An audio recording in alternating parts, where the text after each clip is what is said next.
오늘은 솔로몬의 성전 건축 첫 번째 말씀입니다. 6장부터는 이제 성전 건축을 소개하고 있는데 솔로몬이 왕이 된 지 4년이 됐다 그랬어요. 그러니까 이제 초반에 기초를 잡느라고 4년을 이제 지난 다음에 이제 가장 마음에 깊이 두고 있는 바로 하나님 성전. 아버지 다윗이 그렇게 소원을 했어도 하나님 허락하지 않았고 평화의 왕이 하도록 이렇게 솔로몬에게 주셨어요.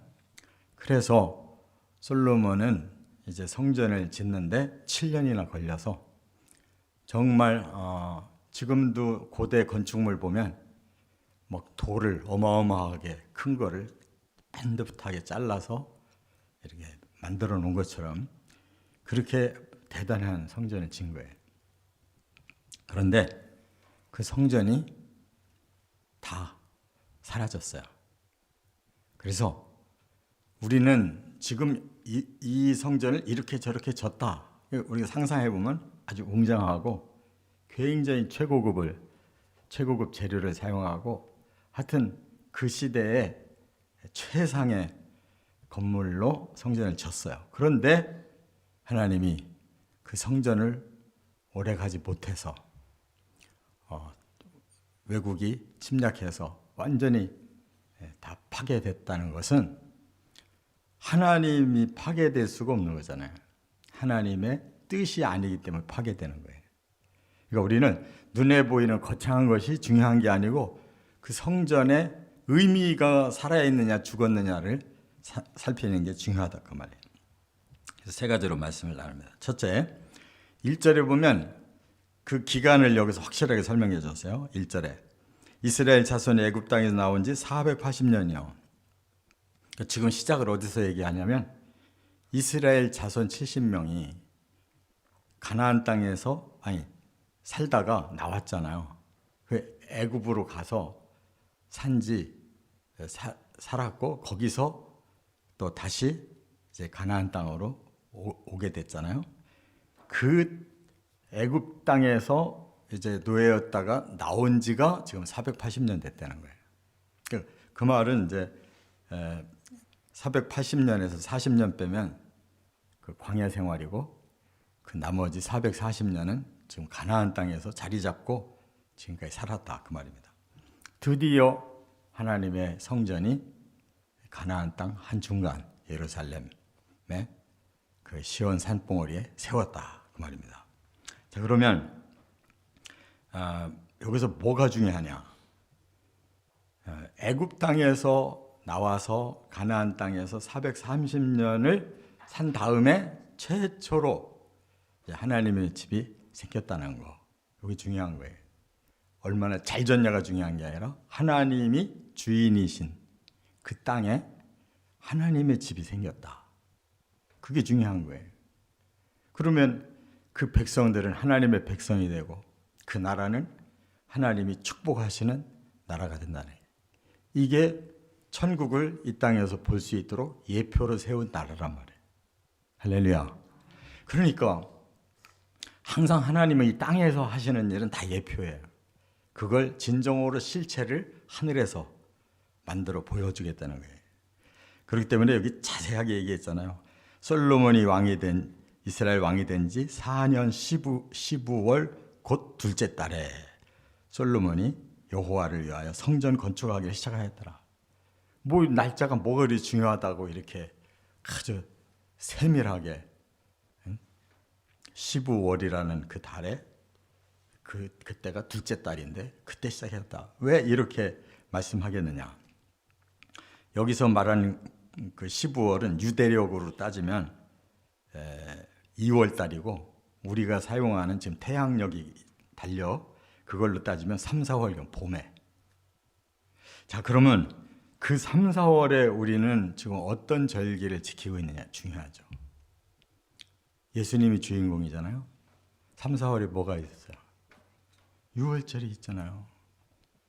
그러니까 유월이라는 것은 죄로 인한 멸망이 죽음이라는 것이 넘어가는 달이라. 성전이 왜 필요하냐? 바로 사람들의 죄를 씻어주고 구원받게 해주는 것이 성전이라는 거예요. 그런데 거기에 이거저거 막 귀하다고 하는 걸로 전부 떡칠을 해놓으니까 사람들이 뭐를 쳐다봐요? 성전만 쳐다보는 거지. 그 속에 하나님의 구원은 없다는 거예요. 그러니까 타락하는 거라고요. 그리고 예루살렘에 다른 복 많이 준다는 이방 신전들이 다 만들어지니까 야, 그래도 우리 이스라엘 성전이 제일 멋있고 제일 크지 않냐? 이런 권위만 가지면 뭐하냐고. 이방 성전들은 이 복 주고 저 복 준다고 하니까 백성들이 나중에 성전에 대해서 귀한 줄을 모르잖아요. 우리 성전은 뭐 아무것도 복 준다고 하지 않고 다른 데는 막 그냥 자손 뭐 풍년 빌기만 하면 소원이 이루어지는 복 자꾸 얘기하는데 왜 하나님의 성전에서는 그게 없냐 이거예요. 그러니까 다 성전 떠나서 우상 섬겨가지고 결국은 성전의 역할 못하니까 하나님 버리신 거란 말이에요. 그래서 7년 6개월 동안 졌다고 이렇게 구체적으로 오늘 본문에 지금 밝혔는데 그것보다 더 중요한 건 성전을 왜 세우느냐는 뜻을 깨달아야 된다 그 말이에요. 그래서 종살이하던 애굽에서 종살이하던 선민을 끌어내서 광야에서 훈련시킨 다음에 가나안 땅에 들여서 440년 동안 보호해 주신 목적이 뭐냐? 너희들은 내가 택한 하나님의 친백성으로 내가 만들어 주겠다. 그래서 하나님이 죄를 싹 씻고 이 땅을 하나님의 낙원으로 만들어서 너희에게 이 땅의 샘플로 너희를 택해서 보여주겠다는 거예요. 천국이 어떤 것인가를. 그래서 우리는 뭐 최상의 이 재료를 썼다고 여기서 말한다고 해서 그것에 우리가 귀 기울일 필요가 없어요. 뭐 여기서 건축학을 배우려고 하는 거 아니라고 말해요. 영적 구원의 원리를 배우려고 하는 거예요. 두 번째, 2절부터 10절에서 크기를 말하고 있어요. 과거에 애굽에서 나와서 성전을 하나님 계시해 주셨잖아요. 시내산에서. 모세가 그대로 기술자들에게 그 설계도를 보여주고 지으라고 그랬어요. 그때 어떻게 지었느냐? 텐트로 졌어요. 이런 가죽 털 같은 걸로 지붕 삼고 옆에 벽을 짠 실로 하나님이 하라는 대로 그대로 졌다고. 텐트예요, 결국은. 그리고 크기도 지금 성전을 졌다고 하는 이 크기보다 반쪽이었어요. 근데 이 성전은 돌로 웅장하게 지면서 모든 걸 2배로 졌어요. 그러면 전보다 배나 더 크게 졌으면은 하나님이 얼마나 영광 받으시겠냐 이렇게 생각하는 거죠. 그런데 하나님은 그게 아니에요. 다윗이 성전을 그렇게 짓고 싶어 하니까 나는 사람들의 장막에 나는 사는 자가 아니다. 그러니까 뭐 좋은 대궐같이 성전 졌다고 내가 그곳에 들어가서 큰 영광 받는 그런 신이 아니라는 거예요. 그렇기 때문에 하나님은 이렇게 율법을 줄 때 조그만하게 그렇게 주셨지만 그 안에서 믿음으로 나와서 회개하고 예물을 바치는 자에게 용서해 주겠다 하는 것이 하나님의 중심이에요. 그래서 출애굽기 25장에도 이 설계도가 나오거든요. 지금 이제 오늘 본문하고 다음 본문에 그런 설계도대로 졌는데 보니까 그 율법 시대 모세가 한 것보다 2배로 키워서 졌다는 거예요. 그것에 대해서 하나님은 이렇다 저렇다 말씀하지 않아요. 그것은 뭐 이렇게 크냐 저렇게 크냐가 중요한 게 아니고 그 성전의 목적대로 그들이 알고 짓는 것을 하나님은 중심으로 보신 거예요. 그래서 10규비였던 것을 20규비로 성전을 이제 말하자면 배로 졌는데, 그 하나님의 성소만이 아니라 이제 성전은 그 다락방이라든지 막 이렇게 나머지 방들을 많이 졌기 때문에 겉으로 보면 굉장히 웅장한 곳이죠. 하나님의 제사장들이 들어가서 제사 드리는 곳은 그 가운데 작죠. 그래도 그 텐트보다는 2배로 넓이로 성소를 한 거예요. 그런데 결국 이게 무너져요. 언제 무너지느냐?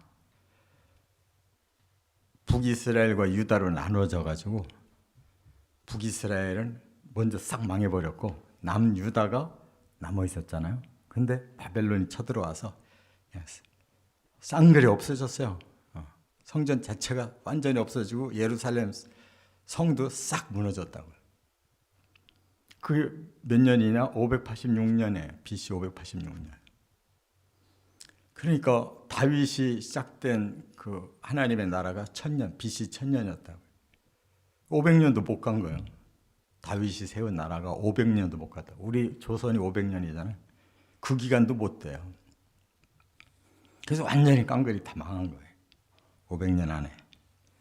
그러면 뭐가 문제냐? 바로 하나님이 그 뜻하시는 성전의 기능이 안 일어나면 그것은 하나님도 필요 없는 거예요. 그래서 무너뜨리시고 바벨론에서 포로된 사람들이 돌아와서 수르바벨이라는 총독 중심으로 다시 졌어요. 그런데 너무 초라한 거야. 과거에 그 솔로몬이 지은 것을 본 사람들이 있잖아요. 70년 후에 돌아왔으니까 전에 성전을 본 사람이 있잖아요. 그 사람들이 볼 때는 이건 너무 슬픈 거예요. 우리가 하나님 전을 이렇게밖에 못 졌냐. 그러니까 여전히 사람들은 크기 가지고 따지고 있는 거예요. 영적 의미를 포로 생활하고 왔어도 몰라.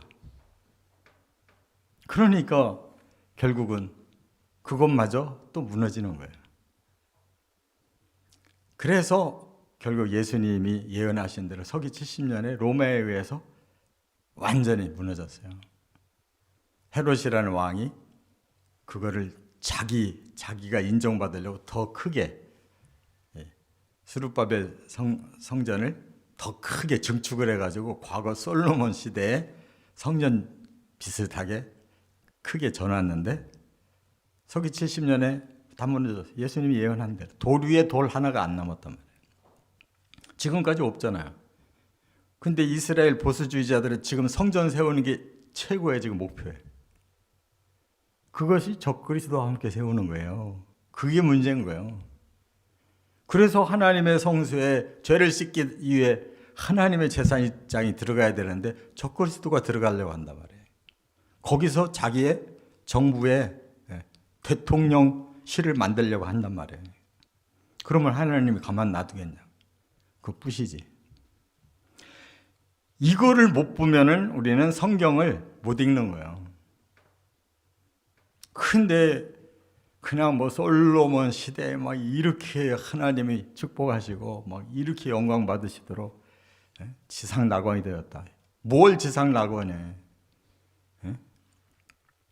그냥 모든 게 다 타락했잖아요. 성적인 타락, 종교적인 타락, 윤리적인 타락, 다 타락하니까 망했단 말이에요.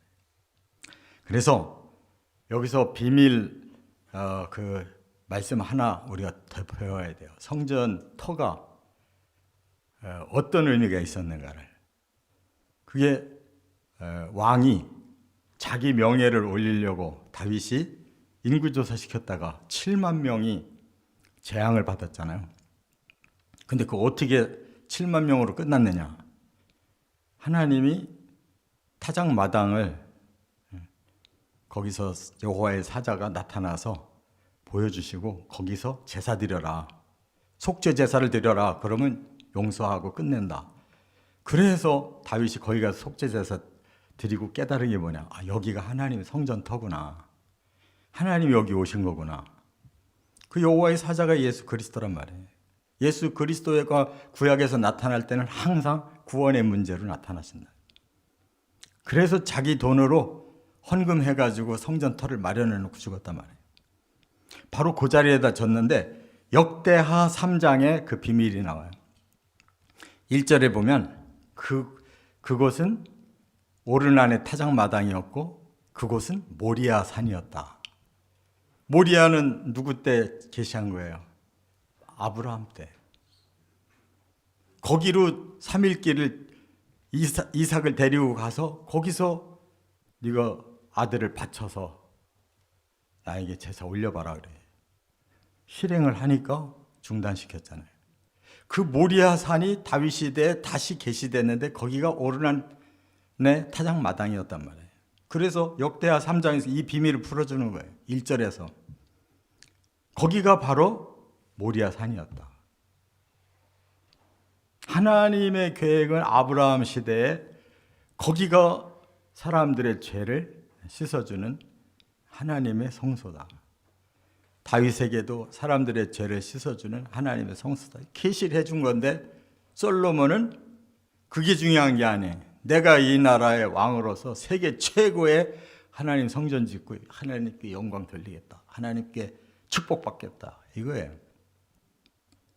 죄를 씻겠다는 건 지금 찾아볼 수가 없는 거란 말이에요. 지금도 마찬가지예요. 이스라엘 사람들은 우리가 성전을 져서 정말로 하나님 앞에 죄를 씻어야 되겠다라고 생각하는 게 아니에요. 하나님 우리가 모시고 세계 최고의 국가로 하나님이 우리에게 성취시켜 줄 날을 기다리고 그 성전을 짓는 거예요. 그러니까 하늘과 땅 차이잖아요. 그러니까 사탄이 그들을 지배해서 그냥 죽자 사자, 그 자기들이 완전 축복을 받는 그 디데이가 성전 짓는 날이라고 생각하고 지금 거기에 몰두하고 있는 거라고요. 그래서 세 번째 11절부터 13절에 다 아시고 예언을 하셨어요. 뭐라고? 이제 솔로몬 너에게 내가 새 언약을 발표하겠다. 그러니까 계속 아브라함에게 언약을 발표하고 다윗에게 언약을 발표하고 솔로몬에게 언약을 발표한 거예요. 그 언약이 중요한 거예요. 그 뜻을 깨달으면은 그대로 살고 살아나는 거고 그 뜻을 깨닫지 못하면 엉뚱한 짓 하다가 망하는 거라고. 두 가지 말씀을 했어요. 여기 보니까 첫째는 하나님의 모든 말씀을 그대로 실천하면 다윗과 솔로몬에 이어지는 왕권을 영원히 주겠다고 그랬어요. 다윗부터 시작된 왕권이 영원히 가게 해주겠대요. 그것이 곧 예수 그리스도를 통한 영원한 생명의 나라를 너희들의 자손으로 보내서 이루겠다는 거예요. 할렐루야. 다윗이 주인공이 아니에요. 솔로몬이 주인공이 아니에요. 그들이 다 예표로 쓰임받은 사람이에요. 그러니까 다윗의 왕권과 솔로몬의 왕권이 영원히 이어지게 하겠다는 것은 그들의 자손으로 오실 메시아를 통해서 이 성전터에서 사람들의 죄를 씻어 예수님이 다 사람들을 구원하겠다는 거예요. 그 성전터가 바로 예루살렘이에요.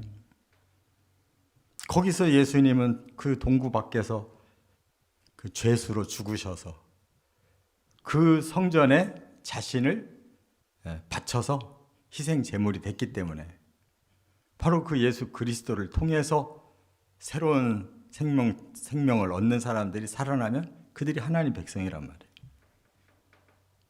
그래서 이 땅에서 구원을 하시고 디데이에 재림하실 때 다 그 구원받은 성도들 다 살리고 부활시키고 살아있는 사람을 휴거시켜서 천국 백성으로 데려가려고 하는 거예요. 이게 언약이에요. 그리고 두 번째는 뭐냐? 선민도 결코 버리지 않겠다. 그 선민이 뭐예요? 하나님이 예표로 쓰시려고 했던 이스라엘이란 말이에요. 이스라엘도 영원히 번성하게 해주겠다는 거예요. 그래서 하나님은 그들의 혈통, 육적 혈통을 말하는 게 아니에요. 믿음의 혈통을 말하는 거예요. 이스라엘은 하나님이 세우신 믿음의 선민이에요. 그들은 육체의 혈통만 주장하니까 다 버림받는 거란 말이에요. 오히려 우리가 이방인인데 믿음으로 아브라함과 다윗의 자손 예수 그리스도를 영접하니까 우리는 영적 혈통으로 새 이스라엘의 백성이 되는 거란 말이에요. 그래서 천국 이름도 새 예루살렘, 새 이스라엘 선민, 그들이 사는 집이에요. 그런데 이것이 삐뚤어져 가지고 솔로몬 당대에 타락했고, 그 아들 때에서 나라가 둘로 갈라지고, 그리고 500년도 안 돼서 두 나라 다 망해가지고 이렇게 끝장난 거예요. 가나안 땅에 그 하나님의 나라는 끝장났단 말이에요. 그러니까 우리가 예수님에게 이것을 기대해야지, 예수님이 예루살렘에서 피를 뿌려 죄값을 치르신 어린 양이기 때문에 우리가 죄를 씻고, 예수님께서 부활하셨기 때문에 그 죄를 씻은 자들에게 다시 생명을 주셔서 저주를 푸셨고 천국을 준비하러 올라가셨기 때문에 우리는 천국을 바라보고 있으면 내려오셔서 그 천국으로 데려가겠다는 거예요.